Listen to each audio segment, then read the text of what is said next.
नमस्कार।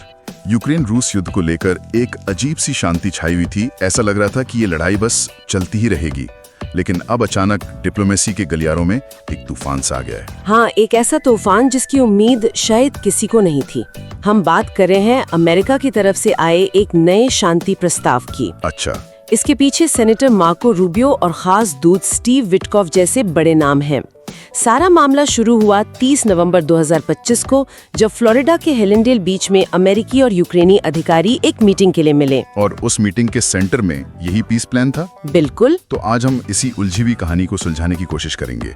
आखिर इस शांति प्रस्ताव में ऐसा क्या है जिसने नाटो के देशों में ही खलबली मचा दी है, और इसका ग्लोबल पॉलिटिक्स और खासकर एनर्जी मार्केट पर क्या असर पड़ेगा। हाँ, और इन सब के बीच उस आम इंसान का क्या होगा जो इस जंग को जी रहा है। चलिए इसी पर एक गहरी चर्चा करते हैं। तो सबसे पहले ये शांति प्रस्ताव है क्या? मुझे जो समझ आया है, ये कोई एक सीधा साधा डॉक्यूमेंट नहीं है। नहीं, बिल्कुल नहीं। इसके कई वर्जन घूम रहे हैं।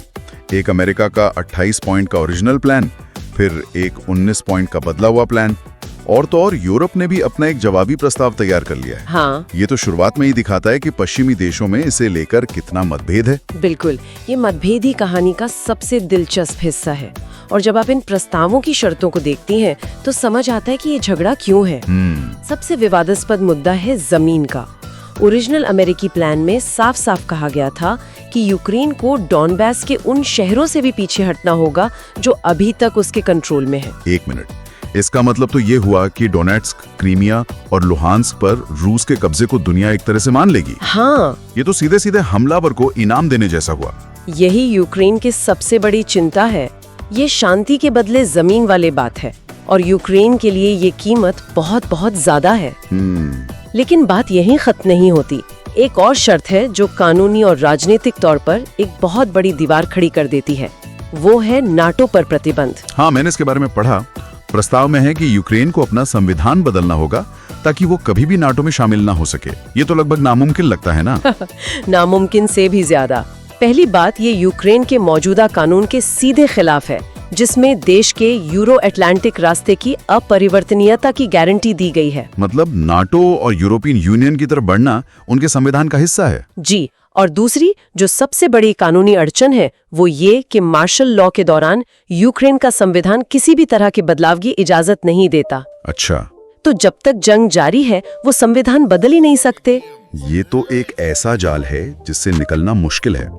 और जो बातें मुझे सबसे ज्यादा परेशान कर रही हैं, वो हैं सेना पर पाबंदी और आम माफी की शर्तें। हाँ। यूक्रेन की सेना को 6 लाख सैनिकों तक सीमित करना, जबकि रूस पर कोई पाबंदी नहीं। ये कैसा इंसाफ है? ये किसी भी नजरिए से इंसाफ नहीं है। ये एक तरफा दबाव है। लेकिन जो बात अंतर्राष्ट्रीय कानून के जानकारों को सबसे ज्यादा डरा रही है, वो है किए गए किसी भी अपराध के लिए सैन्य कर्मियों को आम माफी देने का प्रस्ताव। इसका मतलब युद्ध अपराधों के लिए कोई जवाबदेही नहीं? कोई जवाबदेही नहीं। मतलब युद्ध के दौरान हुए अत्याचारों, हत्याओं और बाकी अपराधों के लिए किसी की कोई जवाबदेही नहीं होगी। ये इंटरनेशनल क्रिमिनल कोर्ट यानी ICC जैसे संस्थानों की नींव पर सीधा हमला है। सही बात है, जिनका काम ही युद्ध अपराधों के लिए न्याय सुनिश्चित करना है। बिल्कुल। तो जाहिर है यूक्रेन ने इस पर कड़ी प्रतिक्रिया दी होगी। उन्होंने साफ कर दिया है कि कोई भी समझौता ऐसा नहीं होना चाहिए जो आक्रामकता को पुरस्कृत करे। उनकी मांग सीधी है, बातचीत शुरू करने से पहले एक स्थायी युद्ध विराम हो। लेकिन क्रेमलिन ठीक इसका उल्टा चाहता है। हाँ, वो चाहता है कि बातचीत अभी के फ्रंटलाइन यानी जहाँ जिसकी सेना खड़ी है उसे आधार मानकर हो। वो अपनी सैन्य बढ़त को पहले कागज पर दर्ज करवाना चाहता है। मतलब एक क्लासिक डेडलॉक। यूक्रेन पहले सुरक्षा चाहता है, फिर बातचीत, और रूस पहले अपनी जीत को मान्यता दिलाना चाहता है, फिर शायद लड़ाई रोकने के बारे में सोचेगा। इस अमेरिकी पहल ने यूरोप में तो जरूर बेचैनी पैदा कर दी होगी। बेचैनी से कहीं ज्यादा। नाटो के पूर्वी देशों में तो डर का माहौल है। उन्हें लग रहा है कि उनके सिर के ऊपर से कोई फैसला ले लिया जाएगा और उन्हें उसके अंजाम भुगतने पड़ेंगे। अच्छा। जर्मनी के रक्षा मंत्री बोरिस पिस्टोरियस का बयान बहुत कुछ कहता है। उन्होंने कहा, यूक्रेन के बिना यूक्रेन के बारे में कोई बातचीत नहीं हो सकती। सही है। उन्होंने ये भी जोर देकर कहा कि यूरोप को इन नेगोशिएशंस का हिस्सा होना ही होगा, क्योंकि ये यूरोप की सुरक्षा का सवाल है। और मुझे लगता है कि पोलैंड और बाल्टिक देशों लिथुआनिया, लातविया, एस्टोनिया के लिए ये डर सिर्फ जियोपॉलिटिक्स नहीं है। नहीं, ये उनकी अपनी तारीख, उनका अपना अनुभव है। आपने बिल्कुल सही नस पकड़ी है। इन देशों के लिए रूस के साथ कोई भी समझौता एक बुरे सपने जैसा है। उन्हें सोवियत संघ का दौर याद है, जब उन्हें दशकों तक अपनी आजादी खोनी पड़ी थी। वे रूस की रणनीति को बहुत करीब से समझते हैं कि रूस के लिए बातचीत युद्ध को दूसरे तरीकों से जारी रखने का एक हथियार है। उन्हें मिन्स्क समझौतों का कड़वा अनुभव याद है। मिन्स्क समझौते, ये एक बहुत बड़ा सबक था ना? एक बहुत बड़ा और दर्दनाक सबक। 7 साल तक मिन्स्क समझौतों के दौरान रूस दुनिया के सामने खुद को एक मध्यस्थ, एक पीसमेकर की तरह पेश करता रहा। हाँ, जबकि असल में वो खुद ही एक पार्टी थे। बिल्कुल। पर्दे के पीछे वो लगातार पूर्वी यूक्रेन में लड़ रहे अलगाववादियों को हथियार, पैसा और सैनिक भेज रहा था। वो संघर्ष का हिस्सा भी था और जज भी बना हुआ था। तो ये देश जानते हैं कि रूस पर भरोसा नहीं किया जा सकता। हाँ, पोलैंड और बाल्टिक देश जानते हैं कि बिना ठोस गारंटी के रूस पर भरोसा करना ऐतिहासिक भूल होगी। तो क्या ये देश सिर्फ चिंता जता रहे हैं या अपनी सुरक्षा के लिए कोई ठोस कदम भी उठा रहे हैं? वे अब सिर्फ वॉशिंगटन की तरफ नहीं देख रहे हैं, वे खुद एक्शन ले रहे हैं। अच्छा। वॉशिंगटन से आ रही इस अनिश्चितता के जवाब में नॉर्डिक और बाल्टिक देशों ने मिलकर एक बड़ा कदम उठाया है। Denmark, Estonia, Finland, Iceland, Latvia, Lithuania, Norway और स्वीडन। 8 देश? हाँ, इन 8 देशों ने मिलकर यूक्रेन के लिए $500 मिलियन के एक नए सैन्य उपकरण पैकेज का ऐलान किया है। तो ये एक तरह से मॉस्को और वॉशिंगटन दोनों के लिए एक संदेश है। एक साफ संदेश है, हम अपनी सुरक्षा को लेकर कोई समझौता नहीं करेंगे और यूक्रेन की मदद करना जारी रखेंगे, चाहे कोई पीस डील हो या ना हो। ठीक है, तो अमेरिका एक रास्ता सुझा रहा है, यूरोप उस पर पटा हुआ है और यूक्रेन अपने अस्तित्व की लड़ाई लड़ रहा है। लेकिन इस पूरी कहानी में जो सबसे बड़ा किरदार है, रूस, उसके मन में क्या चल रहा है? क्या क्रेमलिन सच में शांति के लिए तैयार है या ये भी उनकी कोई चाल है? अगर हम सबूतों को देखें तो ये एक बहुत बड़ी चाल लगती है। ज्यादातर पश्चिमी इंटेलिजेंस और मिलिट्री एनालिस्ट्स का यही मानना है कि रूस किसी भी युद्ध विराम को सिर्फ एक मौके की तरह देख रहा है। कैसा मौका? अपनी थकी हुई सेना को फिर से तैयार करने, हथियारों का भंडार भरने और एक नए, शायद और भी बड़े हमले की तैयारी करने का मौका। मैंने इस 12 महीने वाले चेतावनी के बारे में पढ़ा है। ये सुनने में बहुत डरावना लगता है। मतलब अगर आज शांति हो भी जाए तो हम एक और बड़े टकराव से सिर्फ 1 साल दूर हैं। हाँ, और ये कोई हवाई बात नहीं है। ये सुरक्षा विशेषज्ञों का ठोस आकलन है। उनका मानना है कि अगर लड़ाई आज रुक जाती है तो नेटो के पास रूसी आक्रमण की अगली लहर की तैयारी के लिए सिर्फ 12 महीने होंगे। और वो इसकी तैयारी कर रहे हैं? पूरी तरह से। रूस अपनी पूरी अर्थव्यवस्था और मिलिट्री को अगले युद्ध के लिए तैयार कर रहा है। क्या हमारे पास इस बात का कोई सबूत है? हमारे पास बहुत मजबूत सबूत है, और ये सबूत रूस की सबसे बड़ी टैंक बनाने वाली फैक्ट्री उरल वैगन्स अवार्ड के लीक हुए आंतरिक दस्तावेजों से मिले हैं। अच्छा, क्या है उन दस्तावेजों में? उन दस्तावेजों से पता चलता है कि उनका लक्ष्य 2028 तक T-90 टैंकों का उत्पादन 80% तक बढ़ाना है।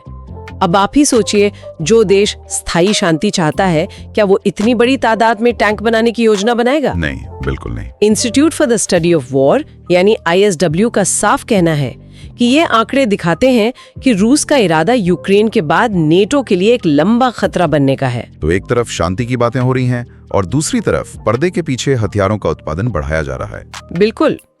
ये तो शांति की आड़ में अगले युद्ध की तैयारी जैसा लगता है। बिल्कुल, और इसीलिए मिन्स्क समझौतों से मिला सबक इतना जरूरी हो जाता है। सबसे बड़ा सबक ये है कि रूस के शब्दों पर तब तक भरोसा नहीं किया जा सकता जब तक कि जमीन पर ऐसे कदम न उठाए जाएं जिन्हें वेरीफाई किया जा सके। सही बात है। मिन्स्क इसलिए फेल हुआ क्योंकि रूस यूक्रेन सीमा पर कोई अंतर्राष्ट्रीय निगरानी नहीं थी। रूस आराम से अपने सैनिक और हथियार अंदर बाहर करता रहा। इसलिए भविष्य में कोई भी समझौता तभी काम करेगा जब उसमें रूस यूक्रेन सीमा की अंतर्राष्ट्रीय मॉनिटरिंग और हथियारों को हटाने का एक ऐसा सिस्टम हो जिसे चेक किया जा सके। बिना इसके कोई भी शांति समझौता सिर्फ कागज का एक टुकड़ा बन के रह जाएगा। ये लड़ाई सिर्फ टैंकों और ट्रेंचों की नहीं है, ये एक आर्थिक लड़ाई भी है और इसका सबसे बड़ा मैदान है एनर्जी। हाँ, अगर ये शांति समझौता हो जाता है और रूस पर लगे प्रतिबंध हट जाते हैं तो दुनिया के एनर्जी बाजार का नक्शा कैसे बदलेगा? ये एक बहुत बड़ा सवाल है और इसका असर बहुत गहरा होगा, खासकर यूरोप के लिए। इसमें एक बहुत बड़ा खतरा छिपा है। क्या खतरा? अगर प्रतिबंध हटते हैं तो मॉडलिंग के हिसाब से रूस का तेल निर्यात 4.3 मिलियन बैरल प्रतिदिन से बढ़कर 5.1 मिलियन बैरल तक पहुंच सकता है। इससे तो तेल की कीमतें शायद थोड़ी कम होंगी। जो देश महंगाई से जूझ रहे हैं उनके लिए तो ये अच्छी खबर हो सकती है ना? हाँ, ऊपरी तौर पर ये अच्छी खबर लगती है। तेल की कीमतें शायद कुछ समय के लिए नीचे आएं। तो फिर इसमें बुराई क्या है? असली खेल तेल का नहीं, प्राकृतिक गैस का है, और यहीं पर यूरोप के लिए जाल बिछा हुआ है। खतरा ये है कि सस्ता रूसी गैस यूरोप को एक बार फिर से रूस पर निर्भर बना सकता है। 2022 के बाद यूरोप ने रूसी गैस से छुटकारा पाने के लिए बहुत भारी राजनीतिक और आर्थिक कीमत चुकाई है। देशों ने अपनी इंडस्ट्री को मुश्किल में डाला, लोगों ने महंगे बिल भरे सिर्फ इसलिए ताकि रूस एनर्जी को एक हथियार की तरह इस्तेमाल न कर सके। और अब वो सारी मेहनत बेकार जा सकती है? बिल्कुल। अगर सस्ता रूसी गैस फिर से बाजार में आ जाए तो ये यूरोपियन यूनियन की एकता को तोड़ सकता है। कुछ देश जो आर्थिक रूप से कमजोर हैं शायद सस्ते गैस के लालच में आ जाएं। और जैसे ही ये हुआ, मॉस्को को फिर से यूरोप की राजनीति में दखल देने और देशों को एक दूसरे के खिलाफ करने का मौका मिल जाएगा। वो एक झटके में उस पॉलिटिकल लिवरेज को वापस पा लेगा जिसे खत्म करने में यूरोप को सालों लग गए। और जब्त की गई रूसी संपत्ति का भी एक बड़ा मुद्दा है। करीब 183 बिलियन यूरो जो बेल्जियम में फंसे हुए हैं, उस पैसे का इस्तेमाल यूक्रेन के पुनर्निर्माण के लिए क्यों नहीं किया जा सकता? ये एक बहुत बड़ा कानूनी और वित्तीय पेच है। ये पैसा बेल्जियम में मौजूद एक कंपनी यूरोक्लियर के पास है। यूरोपियन यूनियन चाहता है कि इस पैसे से होने वाले मुनाफे को यूक्रेन को दिया जाए। लेकिन बेल्जियम के प्रधानमंत्री इसके खिलाफ हैं। हाँ, बार्ट डी वेवर इसका कड़ा विरोध कर रहे हैं। उनका तर्क है कि ऐसा करना अंतर्राष्ट्रीय कानून का उल्लंघन होगा और ये दुनिया भर के निवेशकों को एक गलत संदेश देगा। क्या गलत संदेश? उन्हें डर है कि अगर यूरोप ने रूस की संपत्ति को इस तरह इस्तेमाल किया तो चीन और दूसरे देश डर जाएंगे। उन्हें लगेगा कि उनका पैसा भी यूरोप में सुरक्षित नहीं है और वो अपना पैसा यूरोजोन से निकालना शुरू कर देंगे। मतलब वित्तीय बाजारों में अस्थिरता आ सकती है। हाँ, तो एक तरफ यूक्रेन के पुनर्निर्माण की तत्काल जरूरत और दूसरी तरफ वैश्विक वित्तीय स्थिरता का डर। और इस गतिरोध की वजह से यूक्रेन के लिए फंडिंग का एक बहुत बड़ा स्रोत बंद पड़ा है। इन सभी जियोपॉलिटिकल दांव पेच, एनर्जी मार्केट और खरबों यूरो की बातों के बीच हम अक्सर उन लोगों को भूल जाते हैं जिनकी जिंदगियां इस जंग ने तबाह कर दी हैं। इसका मानवीय पहलू क्या है? लोगों की मनोवैज्ञानिक स्थिति क्या है? ये शायद इस पूरी कहानी का सबसे जरूरी और अक्सर नजरअंदाज किया जाने वाला हिस्सा है। यूरोप में शरणार्थी थकान या रिफ्यूजी फिटीग की बातें हो रही हैं। हाँ, क्योंकि युद्ध लंबा खिंच गया है। बिल्कुल। और मेजबान देशों पर आर्थिक दबाव बढ़ रहा है। लेकिन इन सब चिंताओं के बीच यूक्रेनी लोगों का जो जज्बा और अपने घर लौटने की जो इच्छा है वो असाधारण है। क्या हमारे पास इस बारे में कोई ठोस आंकड़े हैं? मतलब इतने समय बाद भी क्या घर वापसी की इच्छा उतनी ही मजबूत है? हाँ, और ये आंकड़े वाकई चौंकाने वाले हैं। European bank for reconstruction and development (EBRD) ने हाल ही में एक सर्वे किया। अच्छा। उसके मुताबिक यूक्रेन के 10% से भी कम शरणार्थी हमेशा के लिए विदेश में बसना चाहते हैं। एक बहुत बड़ा बहुमत, लगभग 59%, हालात सुरक्षित होते ही वापस जाने की योजना बना रहा है। ये तो एक अविश्वसनीय आंकड़ा है। इसका मतलब है कि विदेश में एक नई जिंदगी शुरू करने और नौकरी पाने के बावजूद उनकी अपने देश से जुड़ी जड़ें बहुत मजबूत हैं। बिल्कुल। ये सर्वे एक और दिलचस्प बात बताता है। उनके घर के आसपास लड़ाई कितनी गंभीर है, इसका असर उनके तुरंत वापस लौटने के प्लान पर तो पड़ता है, लेकिन उनके लॉन्ग टर्म प्लान पर नहीं। अच्छा। यानी वो मानते हैं कि आज नहीं तो कल जब सुरक्षा बहाल होगी तो उन्हें लौटना ही है। यूक्रेन के भविष्य के लिए, उसके पुनर्निर्माण के लिए ये एक बहुत बड़ी उम्मीद की किरण है। सही बात है। यूक्रेन का सबसे बड़ा खजाना उसके अपने लोग हैं जो देश को फिर से खड़ा करना चाहते हैं। लेकिन इस उम्मीद के साथ साथ युद्ध की एक भयानक थकान भी तो होगी। हाँ, और ये एक कड़वी सच्चाई है। नागरिकों में, सैनिकों में और सरकारों में हर स्तर पर युद्ध की थकान है। कीव और खार्किव जैसे शहरों पर लगातार हो रहे ड्रोन और मिसाइल हमले आम लोगों पर भारी मनोवैज्ञानिक दबाव डाल रहे हैं। मैं सोच भी नहीं सकता हर रात हवाई हमले के सायरन की आवाज के साथ सोना। हाँ, और ये सोचना कि अगला मिसाइल आपके घर पर गिरेगा, ये कल्पना से परे है। तो ये एक दोहरी कहानी है। एक तरफ घर लौटने का अटूट संकल्प है, तो दूसरी तरफ इस कभी ना खत्म होने वाले संघर्ष की भारी थकावट। आज की इस पूरी चर्चा से एक बात तो साफ है कि शांति का रास्ता बहुत ही पथरीला और जटिल है।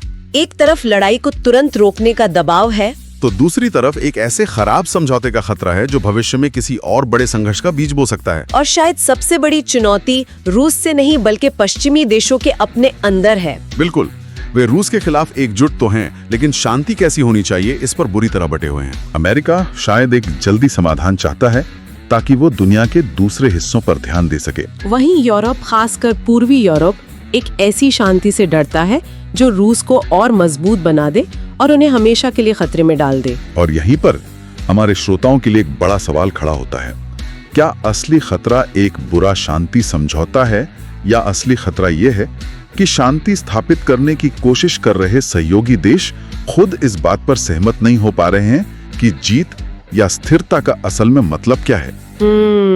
जब मंजिल ही साफ ना हो, जब लक्ष्य को लेकर ये भ्रम हो, तो रास्ता कितना भी अच्छा क्यों ना हो, उस पर चलकर सही जगह पहुंचना नामुमकिन है। इस पर विचार जरूर कीजिएगा।